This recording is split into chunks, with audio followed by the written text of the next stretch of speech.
नमस्कार, chemistry bye Saurabh Sharma YouTube channel पर आपका स्वागत है। कक्षा 10 का अध्याय 4 पढ़ रहे थे। इसमें हमने लास्ट टॉपिक देखा था H2 अणु और Cl2 अणु के बारे में देखा था। आज पढ़ते हैं ऑक्सीजन या O2 अणु का निर्माण किस प्रकार से होता है। तो इसको यूँ देखें,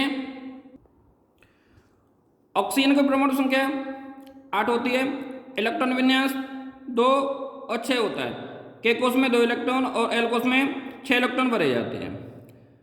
अब एल कोष में 6 इलेक्ट्रॉन है तो इसको अष्टक पूरा करने के लिए 2 इलेक्ट्रॉन की और आवश्यकता पड़ती है। 6 इलेक्ट्रॉन है, 2 इलेक्ट्रॉन और चाहिए। इसके लिए वो क्या करेगा कि जो O2 परमाणु है ना, ऑक्सीजन का परमाणु है, 2 परमाणु हैं तो दोनों के पास में 2-2 इलेक्ट्रॉन की कमी रहती है। जब 2-2 इलेक्ट्रॉन की कमी रहती है तो वो क्या करते हैं, 2-2 इलेक्ट्रॉन का साझा करते हैं या 2-2 इलेक्ट्रॉन की साझेदारी करते हैं, जिसके दौरान O2 अणु का निर्माण होता है तथा ऑक्सीजन के मध्य में द्विबंध का निर्माण होता है। जैसे इसके बाहरी कोष में 6 इलेक्ट्रॉन है, इसे बाहरी कोष पूरा करने के लिए 2 इलेक्ट्रॉन चाहिए। अतः ये दूसरे ऑक्सीजन परमाणु के साथ 2 इलेक्ट्रॉन साझा कर सकता है और द्विबंध बना सकता है। जैसे ऑक्सीजन परमाणु, दूसरा ऑक्सीजन परमाणु, इसके बाद बाहरी कोष में 6 इलेक्ट्रॉन, तो 1 2 3 4 5 और 6 इलेक्ट्रॉन। ऑक्सीजन, दूसरा ऑक्सीजन परमाणु, इसके बाह्यतम कोष में 6 इलेक्ट्रॉन, तो 1 2 3 4 5 और 6 इलेक्ट्रॉन। ये ऑक्सीजन का परमाणु है। अब इसके पास में भी 2 इलेक्ट्रॉन कम है, इसके पास में भी 2 इलेक्ट्रॉन कम है, तो ये दोनों क्या चाहेंगे कि इनका अष्टक पूरा हो जाए। तो इस अष्टक पूरा करने के लिए ये 2-2 इलेक्ट्रॉन का साझा करेंगे, 2-2 इलेक्ट्रॉन की साझेदारी करेंगे। तो जब ये 2-2 इलेक्ट्रॉन की साझेदारी करते हैं तो इस साझेदारी के दौरान O2 अणु का निर्माण होता है। तो इसके ये 2 इलेक्ट्रॉन, इस ऑक्सीजन परमाणु के 2 इलेक्ट्रॉन और इस ऑक्सीजन परमाणु के ये दोनों इलेक्ट्रॉन साझेदारी कर रहे हैं। तो इस प्रकार से इसके पास में भी 8 इलेक्ट्रॉन हो जाते हैं, जैसे 1 2 3 4 5 6 7 और 8। इसके बाद में इस ऑक्सीजन के पास में 8 इलेक्ट्रॉन और इसके पास में भी 8 इलेक्ट्रॉन हो जाते हैं। हमेशा याद रखना कि जो साझेदारी के इलेक्ट्रॉन होते हैं ना, वो साझेदारी के इलेक्ट्रॉन दोनों परमाणुओं में समान रूप से गिने जाते हैं। तो ये जो साझेदारी के इलेक्ट्रॉन है, ये साझेदारी के इलेक्ट्रॉन इस ऑक्सीजन के साथ में भी जुड़ेंगे और इस ऑक्सीजन के साथ में भी गिने जाते हैं। तो इस प्रकार से O2 अणु का निर्माण होता है। अब 2-2 इलेक्ट्रॉन का साझा हो रहा है, तो 2-2 इलेक्ट्रॉन की साझेदारी से इन दोनों के बीच में डबल बॉन्ड का निर्माण होता है, तो O द्विबंध O। ये जो संरचना होती है वो कौन सी कहलाती है, इलेक्ट्रॉन बिंदु संरचना। इलेक्ट्रॉन बिंदु संरचना। इसके दौरान द्विबंध का निर्माण हो रहा है। अब की किताब की बात करें तो किताब में देखें, जैसे ये एक ऑक्सीजन परमाणु, ये दूसरा ऑक्सीजन परमाणु। अब इस ऑक्सीजन परमाणु के पास में 1 2 3 4 5 और 6 इलेक्ट्रॉन, इस ऑक्सीजन परमाणु के पास में 1 2 3 4 5 और 6 इलेक्ट्रॉन। अब दोनों के पास में 6-6 इलेक्ट्रॉन है, लेकिन 2 इलेक्ट्रॉन की कमी है। इसके पास में भी 2 इलेक्ट्रॉन की कमी है, इसके पास में भी 2 इलेक्ट्रॉन की कमी है। क्यों? क्योंकि क्या बनाते हैं, अपना अष्टक पूरा करते हैं। स्थायित्व प्राप्त करने के लिए अष्टक पूरा करते हैं। तो ये 2-2 इलेक्ट्रॉन का साझा करते हैं। ये ऑक्सीजन का परमाणु, ये ऑक्सीजन का परमाणु। तो अब ये ऑक्सीजन के परमाणु, ये 2 इलेक्ट्रॉन साझेदारी के इलेक्ट्रॉन है। इस ऑक्सीजन परमाणु के ये 2 इलेक्ट्रॉन है वो साझा कर रहे हैं। तो इस प्रकार से 1 2 3 4 5 6 7 और 8। इस ऑक्सीजन परमाणु के पास में 8 इलेक्ट्रॉन हो जाते हैं और इस ऑक्सीजन परमाणु के पास में भी 8 इलेक्ट्रॉन पूरे हो जाते हैं। 1 2 3 4 5 6 7 और 8, अर्थात इसका अष्टक पूरा हो जाता है और इसका अष्टक भी पूरा हो जाता है। अब ये 2-2 इलेक्ट्रॉन का साझा कर रहे हैं, 2-2 इलेक्ट्रॉन का साझा कर रहे हैं, तो दोनों ऑक्सीजन परमाणु के मध्य में द्विबंध का निर्माण होता है।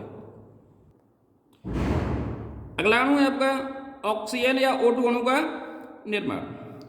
अभी तक हमारे चैनल को सब्सक्राइब नहीं किया हो तो सब्सक्राइब करें, लाइक करें और शेयर करें। ऑक्सीजन O2 अणु का निर्माण। तो ऑक्सीजन की परमाणु संख्या 8 होती है। इसके इलेक्ट्रॉन विन्यास की बात करें तो के कोस और एल कोस, के कोस में 2 इलेक्ट्रॉन और एल कोस में 6 इलेक्ट्रॉन भरे जाते हैं। अब इलेक्ट्रॉनिक विन्यास, सॉरी ऑक्सीजन का तो देख लिया था, नाइट्रोजन का देखते हैं। नाइट्रोजन N2 अणु का निर्माण कैसे होता है? तो नाइट्रोजन की परमाणु संख्या 7 होती है। इलेक्ट्रॉन विन्यास के और एल, के कोष में 2 इलेक्ट्रॉन, एल कोष में 5 इलेक्ट्रॉन भरे जाते हैं। तो इस अब जो एल कोष है इसमें 5 इलेक्ट्रॉन है, ये अपना अष्टक पूरा करेगा। अष्टक पूरा करेगा तो इसके लिए 3 इलेक्ट्रॉन की और आवश्यकता पड़ेगी। तो इसके बाहरी कोष में 5 इलेक्ट्रॉन है, अतः इसे बाहरी कोष पूरा करने के लिए 3 और इलेक्ट्रॉनों की आवश्यकता होती है। अतः नाइट्रोजन के 2 परमाणु 3-3 इलेक्ट्रॉन का साझा करके त्रिबंध बनाकर नाइट्रोजन अणु बनाते हैं। अब देखेगा वही कंडीशन, नाइट्रोजन का एक अणु, सॉरी एक परमाणु और दूसरे नाइट्रोजन का दूसरा परमाणु। अब देखिएगा नाइट्रोजन के पास में बाह्यतम कोष में 5 इलेक्ट्रॉन, तो 1 2 3 4 और 5 इलेक्ट्रॉन बढ़ दिए। इसमें भी 5 इलेक्ट्रॉन हो गए, 1 2 3 4 5 इलेक्ट्रॉन हो गए। अब इसके पास में भी 3 इलेक्ट्रॉन कम है और इसके पास में भी 3 इलेक्ट्रॉन कम है। क्यों? क्योंकि ये अपना अष्टक पूर्ण करता है। अष्टक पूर्ण करने के लिए मतलब इसके पास में बाह्यतम कोष में 8 इलेक्ट्रॉन पूर्ण करने के लिए इसके पास में 3 इलेक्ट्रॉन और होना जरूरी है। इसके पास में भी 3 इलेक्ट्रॉन का और होना जरूरी है। तो ये क्या करेंगे, ये 3-3 इलेक्ट्रॉन का साझा करेंगे। तो इसमें देखें ये नाइट्रोजन परमाणु और ये नाइट्रोजन परमाणु, ये इस नाइट्रोजन परमाणु का तो 1 2 3 4 और 5 इलेक्ट्रॉन हो गए। इस नाइट्रोजन परमाणु के 1 2 3 4 और 5 इलेक्ट्रॉन पूरे हो गए। तो इस प्रकार से N2 अणु बनाता है। अब इसके पास में इलेक्ट्रॉनों की संख्या देखें, 1 2 3 4 5 6 7 और 8। इसके पास में भी 1 2 3 4 5 6 7 और 8। अब आपको पता होगा कि जो साझेदारी के इलेक्ट्रॉन होते हैं ना, वो साझेदारी के इलेक्ट्रॉन दोनों परमाणुओं में समान रूप से गिने जाते हैं। तो कह सकते हैं कि ये साझेदारी के इलेक्ट्रॉन है, साझेदारी के इलेक्ट्रॉन, ठीक है। तो इस प्रकार से 3-3 इलेक्ट्रॉन का साझा हो रहा है। तो 3-3 इलेक्ट्रॉन के साझे से ट्रिपल बॉन्ड का निर्माण हो रहा है। तो N त्रिबंध N, तो इस प्रकार से त्रिबंध द्वारा N2 अणु का निर्माण होता है। अगला है अमोनिया या NH3 का अणु, NH3 अणु का निर्माण। अब NH3 तो अमोनिया, सॉरी नाइट्रोजन, तो नाइट्रोजन की परमाणु संख्या 7 होती है। इसके इलेक्ट्रॉन विन्यास की बात करें तो इलेक्ट्रॉन विन्यास के कोष और एल कोष, 7 इलेक्ट्रॉन बनने हैं तो के कोष में 2 इलेक्ट्रॉन और एल कोष में 5 इलेक्ट्रॉन भरे जाते हैं। अब हाइड्रोजन की परमाणु संख्या 1 होती है, भाई हाइड्रोजन भी है इसके पास में। तो हाइड्रोजन की परमाणु संख्या 1 होती है, इलेक्ट्रॉन विन्यास के बराबर 1 होते हैं। भाई के कोष है तो के कोष में अधिकतम 2 इलेक्ट्रॉन भरे जा सकते हैं, लेकिन इसके पास में भी है 1 ही इलेक्ट्रॉन है। तो देखेगा कि अमोनिया को बाहरी अष्टक को पूरा करने के लिए 3 इलेक्ट्रॉन चाहिए, वह हाइड्रोजन को 1 इलेक्ट्रॉन चाहिए। तो अमोनिया का एक अणु बनाने के लिए नाइट्रोजन का एक परमाणु अपने 3 इलेक्ट्रॉन द्वारा 3 हाइड्रोजन से 1 इलेक्ट्रॉन का साझा करता है। इसको यूँ देखें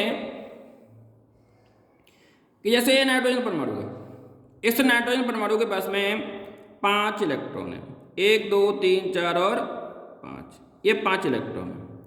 अब ये जो 5 इलेक्ट्रॉन है ना, ये अपना अष्टक पूरा करेगा। तो अष्टक पूरा करने के लिए इसको 3 इलेक्ट्रॉन और चाहिए। अब हमें बनाना क्या है, NH3 बनाना है, NH3 बनाना है। तो नाइट्रोजन 3 हाइड्रोजन परमाणु हो रहे हैं, तो 1 2 3 हाइड्रोजन परमाणु हो गए इसके पास में। अब एक हाइड्रोजन परमाणु के पास में 1 इलेक्ट्रॉन, दूसरे हाइड्रोजन परमाणु के पास में 1 इलेक्ट्रॉन और तीसरे हाइड्रोजन परमाणु के पास में 1 इलेक्ट्रॉन। अब इस नाइट्रोजन को अष्टक पूरा करने के लिए 3 इलेक्ट्रॉन चाहिए, और हाइड्रोजन परमाणु है ना, इस हाइड्रोजन परमाणु को अपना स्थिति प्राप्त करने के लिए हीलियम के समान विन्यास चाहिए, मतलब 1 इलेक्ट्रॉन इनको भी चाहिए। तो ये एक एक इलेक्ट्रॉन का साझा करते हैं, ये इसके साथ में साझा करता है, ये इसके साथ में साझा करता है, ये इसके साथ में साझा करता है। तो ये नाइट्रोजन का परमाणु हो गया। अब इस नाइट्रोजन परमाणु के पास में 2 इलेक्ट्रॉन तो ये हैं, ये वाले। अब एक एक इलेक्ट्रॉन इसके साथ में सहयोग कर रहा है, नाइट्रोजन हाइड्रोजन का ये सहयोग कर रहा है, इसके साथ में ये सहयोग कर रहा है। तो इस प्रकार से नाइट्रोजन है ना, उस नाइट्रोजन के पास में 1 2 3 4 5 6 7 और 8 इलेक्ट्रॉन पूरे हो जाते हैं, मतलब अष्टक पूरा हो जाता है। जबकि जो हाइड्रोजन परमाणु है उसका विन्यास हीलियम के समान हो जाता है, मतलब बाह्यतम कोश में 2 इलेक्ट्रॉन हो जाते हैं, 1 2 इलेक्ट्रॉन 2 इलेक्ट्रॉन 2 इलेक्ट्रॉन। ये आपकी क्या कहलाती है? इलेक्ट्रॉन बिंदु संरचना कहलाती है। इस प्रकार से NH3 अणु का निर्माण होता है। ये आपकी इलेक्ट्रॉन बिंदु संरचना होती है। इसको कैसे लिखा जा सकता है? यूँ लिखा जा सकता है, नाइट्रोजन परमाणु ये इसके साथ में बंध बना रहा है, तो ये इसके साथ में बंद हो गया, ये इसके साथ बंध बनाएगा तो ये बंद हो गया, ये इसके साथ में बंध बनाएगा, ये इसके साथ में बंध बनाएगा। ठीक है, तो इस प्रकार से NH3 या इसको इस प्रकार से लिखा जा सकता है NH3। ठीक है, किताब की बात करें तो किताब में कैसे दे रखा है, जैसे ये नाइट्रोजन, एक नाइट्रोजन का परमाणु, दूसरे नाइट्रोजन का परमाणु। अब नाइट्रोजन परमाणु इसको इसी प्रकार से समझो, यहीं समझो, आपकी किताब में जो NH3 है उसका डायग्राम नहीं दे रखा है। ठीक है, तो इस डायग्राम से समझोगे, एक परमाणु, ये हाइड्रोजन के दो परमाणु, ये आपके N2 NH3 अणु का निर्माण कर रहे हैं, इलेक्ट्रॉन बिंदु संरचना बना रहे हैं, और ये NH3 का निर्माण कर रहे हैं, या इसकी जो संरचना होती है इसको यूँ लिखा जा सकता है, स्ट्रक्चर या संरचना। अगला देखते हैं मीथेन CH4 अणु का निर्माण किस प्रकार से होता है।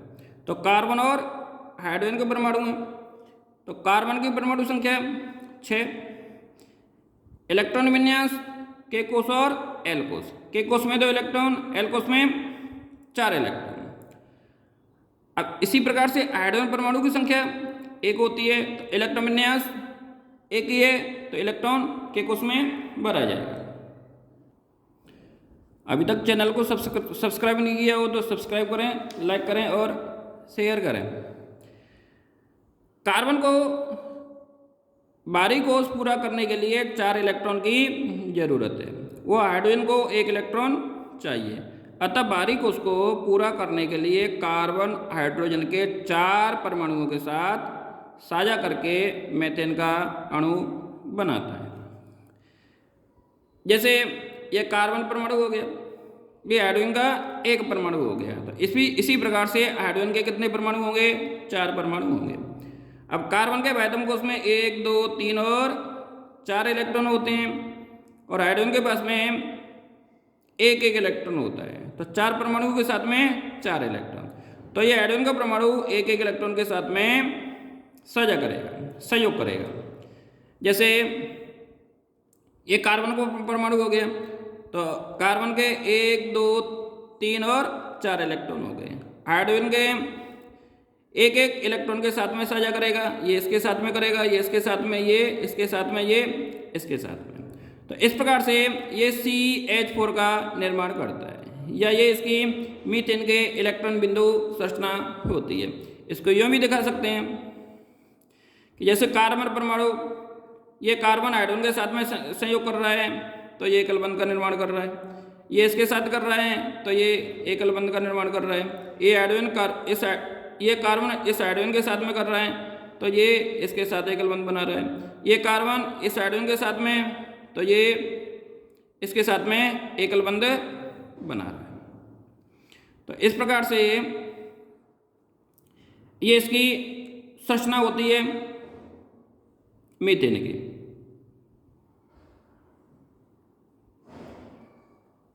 तो इस प्रकार से ये हमने अणुओं के बारे में देखा। इसकी बुक में देखें तो बुक में डायग्राम देखें, जो बुक में डायग्राम है वो इस प्रकार से है, जैसे ये कार्बन परमाणु हो गया, इस कार्बन परमाणु के 1 2 3 और 4 इलेक्ट्रॉन हो गए, ठीक है। ये इसके 4 हाइड्रोजन परमाणु हो गए, CH4 एक कार्बन और 4 हाइड्रोजन, 1 2 3 और 4 हाइड्रोजन। तो इस कार्बन के 1 2 3 और 4 इलेक्ट्रॉन, इसके पास में एक, इसका इलेक्ट्रॉन ये रहा, इसका ये रहा, इसका ये रहा, इसका ये रहा। तो इस प्रकार से ये CH4 की संरचना बनाते हैं, या ये इसकी इलेक्ट्रॉन बिंदु संरचना होती है। तो हमारे चैनल को सब्सक्राइब करें, लाइक करें और शेयर करें। धन्यवाद।